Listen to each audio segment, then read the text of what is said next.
എന്ത് കത്തിയേറ് കത്തിയ മോന്റെ വൈഭവം കാണാൻ എല്ലാരും കാത്തു നിക്കുക.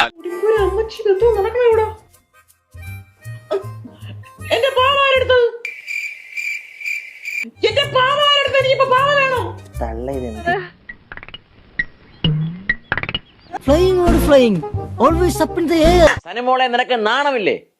അങ്ങനെ ചോദിക്കില്ലേട്ടാ, അങ്ങനെ വലിയ ചിരിയൊന്നും വേണ്ട. ചോദിക്കും. ഇല്ല ലാലേട്ടാ, അത് നിന്നെ കണ്ടപ്പോഴേ എനിക്ക് തോന്നി. സനിമോളെ എന്താ കണ്ടത്? അത് പിന്നെ ലാലേട്ടാ, ഈ സൂര്യനും മിസൈലും പുതപ്പ് മൂടിയിട്ട് ചുംബിച്ചു. ഇല്ല, ഇത്രേ ചെയ്തുള്ളൂ. അതിനാണ് ഇവന്മാർ ഇങ്ങനെ ബഹളം വെക്കുന്നത്. അയ്യോ, ഇവിടെ കള്ളം പറയണം. എടി പട്ടി, എടി ഹ്യൂമാനിറ്റീസ് ആണോ? ഹ്യൂമാനിറ്റീസ്. അവന്റെ ഒരു ഹ്യൂമാനിറ്റീസും കൊമേഴ്സും. സനിമോളെ പറഞ്ഞതിൽ ഉറച്ചു നിൽക്കുന്നുണ്ടോ?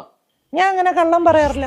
എന്റെ മുടിപ്പൊരു അമ്മച്ചിയാണ് സത്യം. കേട്ട് കേട്ട് ഞാൻ മടുത്തു. ഇവിടത്തെ 800ഓളം ക്യാമറകൾ ഞങ്ങൾ പരിശോധിച്ചു. സനിമോൾ കണ്ട കാഴ്ച അതിലൊന്നുമില്ല.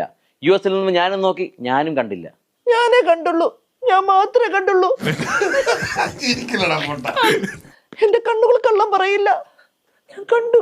മോളെ, നിന്റെ കണ്ണ് കള്ളം പറയില്ല, പക്ഷെ നിന്റെ നാവ് നന്നായി കള്ളം പറയുന്നുണ്ട്. പറഞ്ഞിട്ടില്ല. എന്തൊക്കെ തോന്നിവാസങ്ങളാ വിളിച്ച് പറഞ്ഞത് ഇവിടെ? ഇതൊരു കുടുംബ പ്രഷർ കാണുന്ന പരിപാടിയല്ലേ? മിസൈല് നമ്മളെ വിജയം.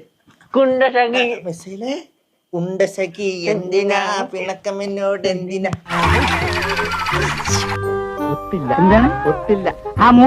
മിസൈലിന് എന്താ പറയാനുള്ളേ? ഞാന് ഷുഴന് വായിട്ടു. എന്നെ സമ്മതിക്കണം. എന്റെ പൊന്നു മിസൈൽ ഒന്ന് വായിമച്ച് മിണ്ടായിരിക്കോ? ഒരു ചുമ്മന കേസ് അങ്ങനെ ഇങ്ങനെ പോയി. മോളി ഇതെന്തൊക്കെയാ വിളിച്ച് പറയുന്നത്? I mean evening time. ഓ, വൈകിട്ട്. മോളെ, 3 തലമുറ കാണുന്ന പരിപാടിയാണിത്. മലയാളം പറയുമ്പോ ശ്രദ്ധിക്കണം.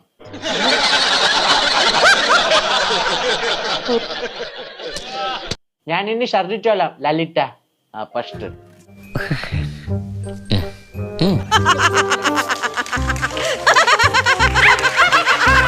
അപ്പാവി മോനെന്താ പറയാനുള്ളേ? നീയൊക്കെ ഹോൾസെയിലും ചെയ്യൂല, റീറ്റെയിലും ചെയ്യൂല. മോൻ പുറത്ത് പോയി ഹോൾസെയിലോ റീറ്റെയിലോ എന്താന്ന് വെച്ചാൽ ചെയ്തോ. You are evicted. ഈ സനിമോളാണ് എല്ലാത്തിനും കാരണം. എല്ലാത്തിനും കാരണം സനിമോളാണ്. ഇനി ഇതെല്ലാം കൂടി എന്റെ തലയെ കൊണ്ടിട്ട് കുടുംബ പ്രഷർ ഇത് കാണുന്നുണ്ട്, അവർക്ക് ഇതെല്ലാം മനസ്സിലായിട്ടുണ്ട്. എല്ലാം നിന്റെ വിധിയാണെന്ന് കരുതി സമാധാനം. ഇന്നളിയണ്ട വിട്.